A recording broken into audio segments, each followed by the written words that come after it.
and this is introduction to malaria in children. So to the whole concept that we're actually trying to bring forth, what is the introductory video to it? So for malaria in children, just so you know, is one of the leading cause of illness and death in children that are under 5 years in sub-Saharan Africa, to be specific.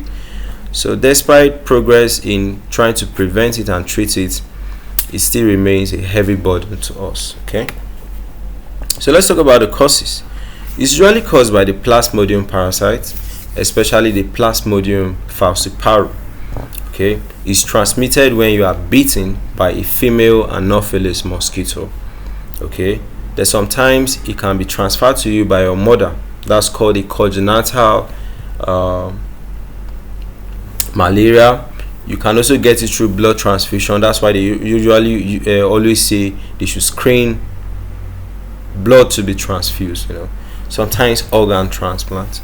So epidemiology, we said that children under 5 account for about 78% of malaria deaths worldwide, and it's common in countries like Nigeria, the Democratic Republic of Congo, the Uganda, and Mozambique. So malaria kills a child in Africa every minute. Do you get that? Malaria kills a child in Africa. Like, as time is going like this, a child has died somewhere because of malaria. These minutes we are talking. Alright, so it's actually something very crazy. So clinical manifestations, such children, they usually have fever, chills, sweating, headaches, vomiting, weakness, mild anemia. So severe malaria, you're having all those neurological issues like all those seizures, coma, okay, severe anemia, respiratory distress, hypoglycemia, multiple organ failure. Okay, so pathophysiology is the malaria parasite that usually breaks down red blood cells. Okay, they also release toxins causing fever and inflammation in the body.